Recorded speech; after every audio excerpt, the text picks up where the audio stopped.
Hi friends, it's Diane Halfman here with another episode of Live Your Spa Life show. Spa Life is a lifestyle that accepts that accomplishment and harmony can coexist. You are in for a real treat today with my guest, Jonathan Christian. He is the founder of We Make Stuff Happen, an innovative BC-based digital marketing and training agency that helps businesses and nonprofits around the world tell their story online and on the ground. Known by his team as the Chief Imagination Officer, Jonathan was born an enthusiastic and creative entrepreneur. His passion for social media began in 2008 after suffering a life-threatening neck injury resulting from a major car accident. On his long road to recovery, he fully immersed himself in the world of social networking and content marketing and emerged as an expert in the leveraging of online sphere to maximize business results. With a big picture approach to business development and brand storytelling, he and his team at We Make Stuff Happen have successfully trained over 500 businesses in the art of social media and content marketing. Wow. A highly skilled at guiding entrepreneurs towards a more robust online presence through social media engagement, Jonathan leads a series of online educational programs as well as regularly speaking on both nationally and internationally on how businesses can maximize their impact and online presence. Through his social media online VIP group, mastermind training programs, and online boot camps, as well as his social media challenge and regular social media meetups, Jonathan is committed to empowering entrepreneurs, nonprofits, and businesses on how to successfully maneuver the ever-changing landscape of the social space. Jonathan facilitates his trainings with a strong sense of curiosity and humor, enjoying the ongoing process of learning and how innovating to best leverage social media for business. He is often invited as a keynote speaker and panelist for a wide range of industry events and maintains a vibrant online presence through daily vlog updates and social media interactions. Always candid about his business challenges and victories, Jonathan spends the majority of his time developing and teaching effective social media strategies and online marketing techniques. Jonathan lives in Abbotsford, British Columbia with his wife Debbie, and together they have 3 grown daughters.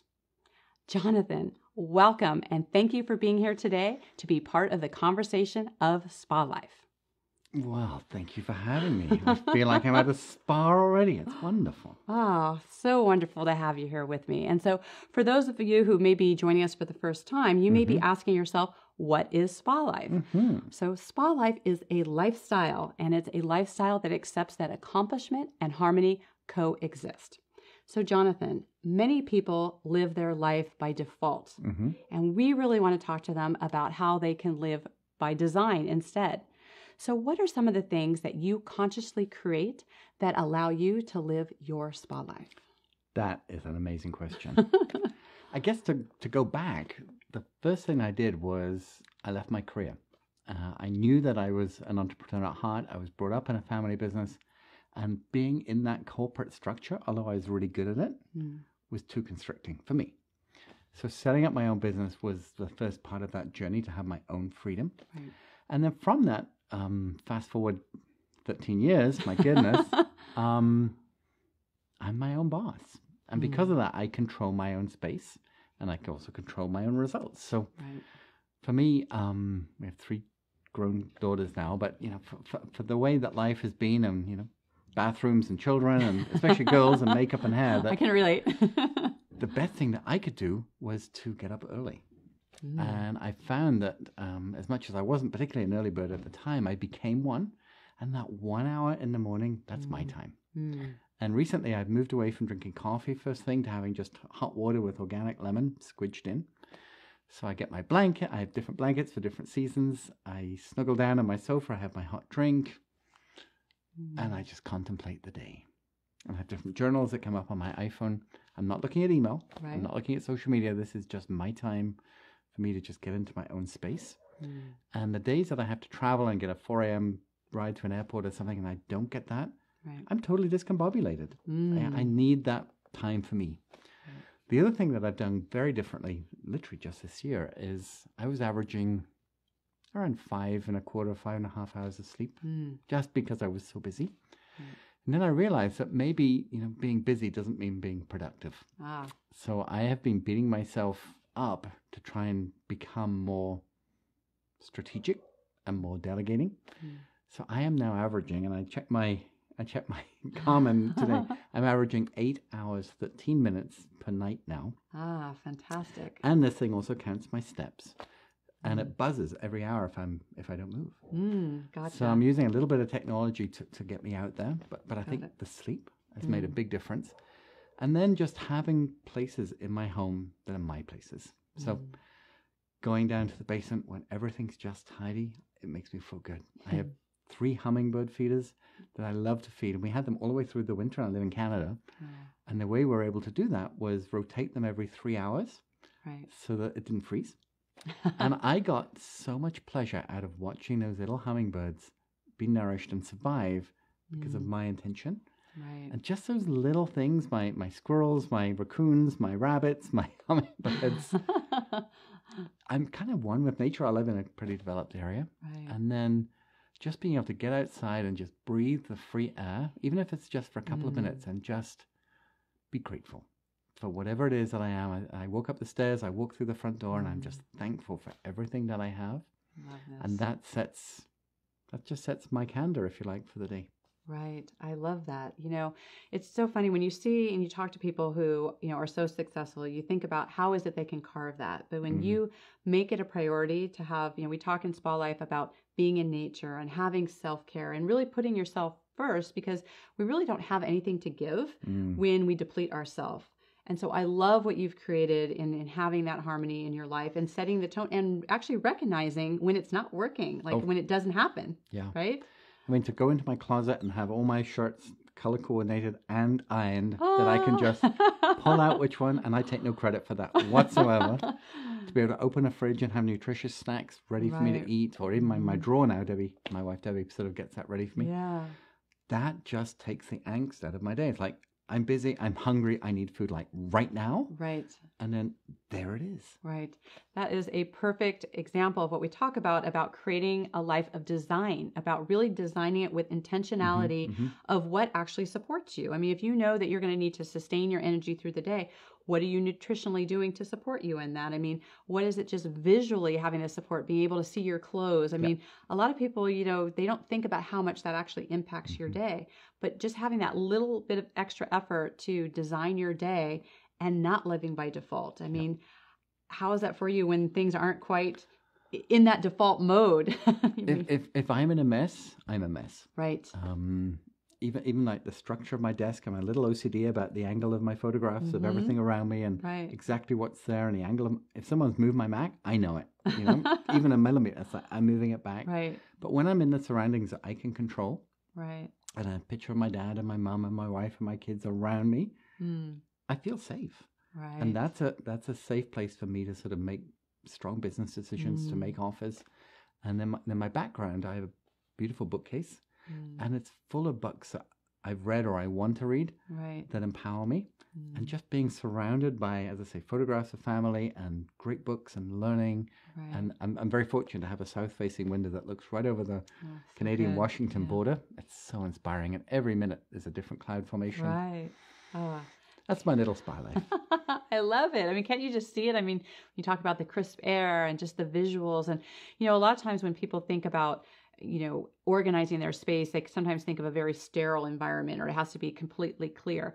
Well, when you're working on a project, I talk about having, creativity creates clarity. So there is different times to have that space, but you also want to have things that inspire you in the space, that really give you that visual stimulus, that are things that you love. And those are the little nuances that you can do in your space. That's why it's what's your SpaLife. What is it that really energizes you? And even like, specific pens that I like to write with, a bag that I carry my laptop and stuff around. Debbie bought me a beautiful Coach bag for my 50th birthday. And we got it on Thanksgiving in Hawaii at an outlet mall at Coach. So equally so, I was happy about the deal as I was about the bag. Because I got a deal. But that's a nice bag. And it's actually not too big, so I can't fill it full of stuff because it won't hold it. So I just have to be very considerate about what I need to carry with me when I'm traveling.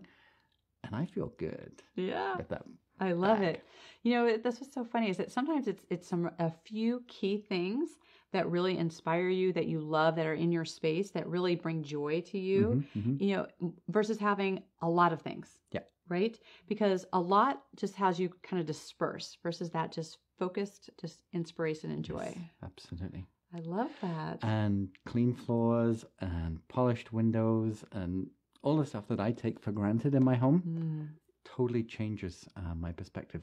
If I walk in and there's a dish on the side and the dishwasher's not emptied, it's like, I have to do it. I rarely go to bed without the countertops being just ready. My cup's ready by the kettle. Debbie's cup's ready by the coffee machine. The Keurig pod's ready. You know, I know what tomorrow morning looks like because I already planned it. Right. I love that. You know, it's just that complete design of what that is, you know, when everything kind of has its place and there's just that feeling of just like, you can just go to bed knowing that the day is ready for you. So I love that. Thank you. Oh, so good. So, you know, a current buzzword that we're hearing is, I am so busy. I mean, a lot of times when you ask somebody like, well, how are you? It's like, I'm so busy. It's like, it's almost like the automatic response that people are having, you know, yet we all have the same 24 hours in a day. In fact, sometimes we assume that somebody who's successful, they have somehow bought some extra hours or they've got some extra time that they have. So, you know, what is your SpaLife secret that allows you to have the most impact in your day? Well, one thing I learned a long time ago is when you say to somebody, I'm really busy, what actually you're saying is, I don't have time for you. Ugh. And that is not good. No, that's not As an good. entrepreneur that's always looking for business, to say to somebody, you're not important, I don't have time. So yes, we're all busy. And hustle is like the buzzword of 2017 and get more done and get, you know, pack more into each hour. But I've learned, like with my sleep, you know, you need more. I'm kind of getting a little bit older than I was. I'm not old by any stretch. I think that's wisdom. Yep, that's what they say. So I think I'm about halfway through my life right now, which the way I look at it. Right. And I want to take it in my stride. You know, I want to prepare for my health, and I'm trying to do that as well as I could, but I'm working towards it. But when someone, you know, asks me a question, what I've sometimes learned to do is like, dude, can I call you back? I'd really like to listen, but it's not quite the right time for me, and I will. Or I actively listen. So if you're asking me a question, I'm not just looking at your eyes, but I'm trying to think. So I'm not just waiting for you to stop so I can talk. I'm actually listening. Letting it land. And, you know, so few people actually do the active listening and be actually consciously there. Right. Because, you know, I'm too busy. Could be, you know, I need help. Right. And you can often miss that. And, you know, if you saw my office, I have Post-it notes for every single lead that's coming in. And I have Post-it notes for all the clients that we do work for. And I have all the clients that I'm going to do work for when we're ready. Scares the pants out of me. But it's a good scare. Right. So I have to sort of think, you know, even though I'm in demand, even though there's a lot more demands on my time than there are hours in a day, there's ways around that. Right. You know, like employees and delegating and letting people think for themselves. It's like, well, you know, that is a great question, but honestly, let me turn it back. What would you do? And I go, well, I think I would do this. I went, that's exactly what I would do too. You just answered your own question. Be blessed, my friend. Absolutely.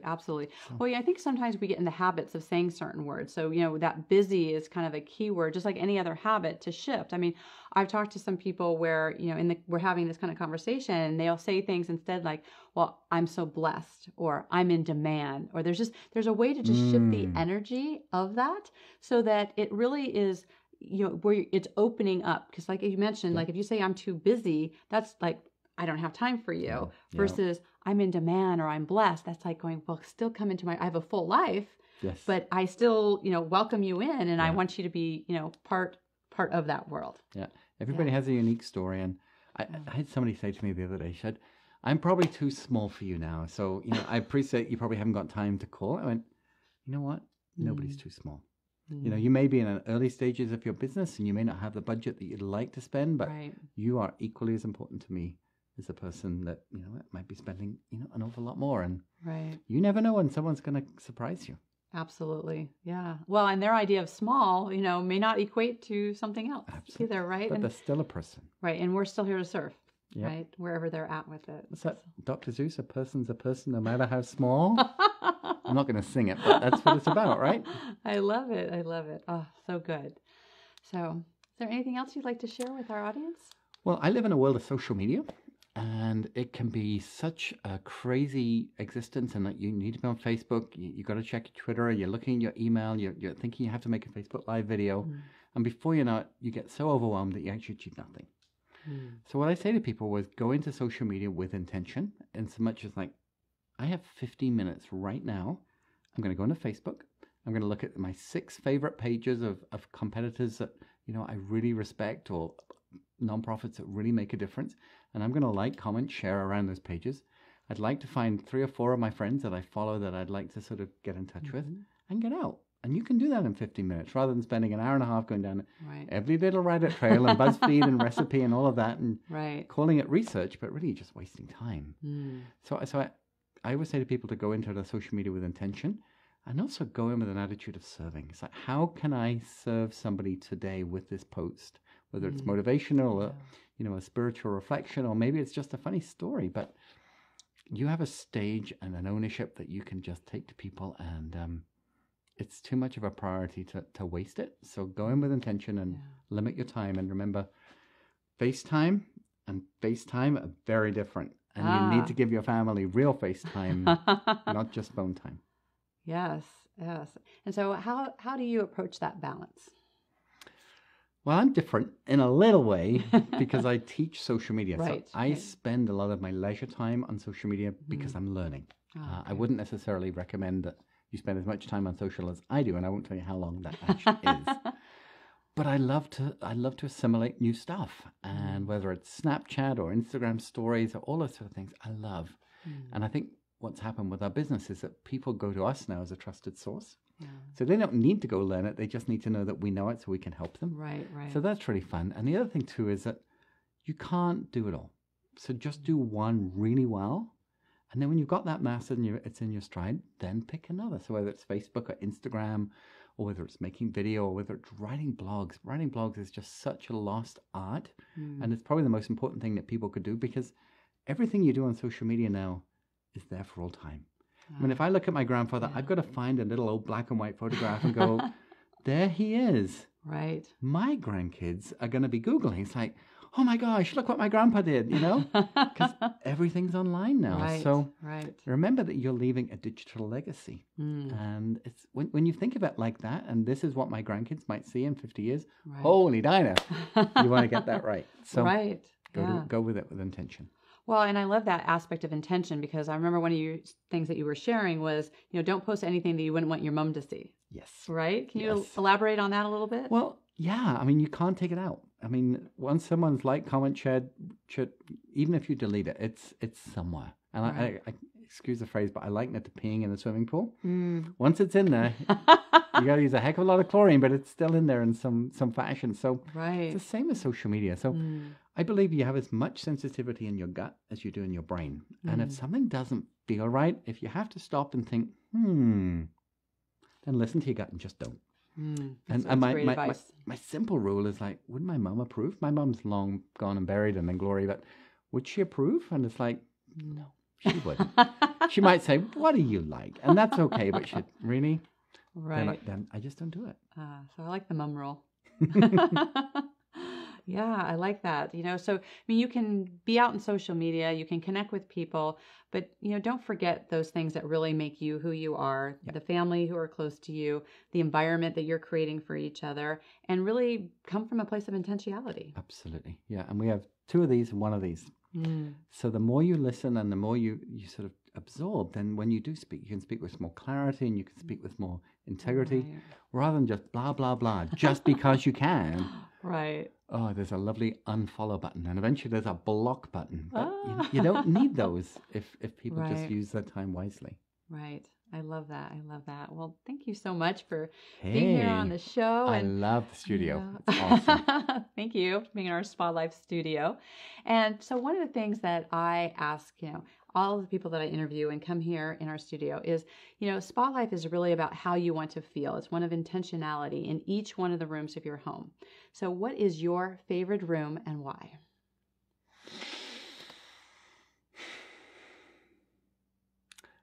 This is a family show, right? That's interesting because we moved house recently. We've got a number of rooms that we didn't used to have.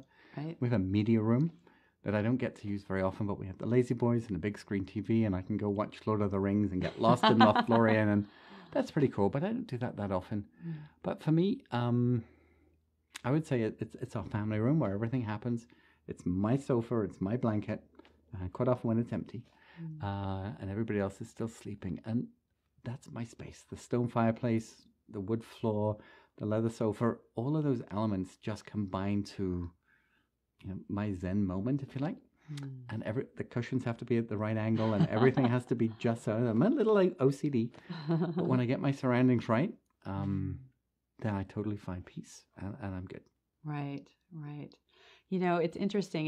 It's funny how there's different labels for like all the different like behaviors and things right now. So, I would love to have just shift that, OCD into my SpaLife sanctuary. There you go. I will adopt that new phrase now. Right. SpaLife sanctuary. We are really creating our life in a way that really supports us. And if you know that certain things are in a certain way and it allows you to live the life that you want to live, to me, that's nirvana. That's SpaLife. Yes, it is. So let's have more of that. I'm down for that. Okay, good. So I know that our listeners want to know how to get a hold of you and be able to connect with you. How can they do that? Oh, I'd love that. So we have a company and it's called We Make Stuff Happen. So great. Not hard to remember. And our website, go figure, is wemakestufhappen.com. My name is Jonathan Christian. So whatever platform you want to Google, you'll pretty much, between one of those two phrases, find me. We do something quite fun on our website. We have a free gift. I run 3 different programs. My favorite program, I think, is called Inner Circle, where we get to meet every week over virtual coffee. And then once a month, I bring in a guest speaker and we really teach people what they need to know about social media for business. And right now we're running a free month's trial. No credit card, no big application form. It's like, come hang out with us. Let's just see where this goes. If we can help you, great, along your journey. If you want to stay and visit and stay longer, that's awesome too. That's fantastic. How generous of you. So good. It's all good.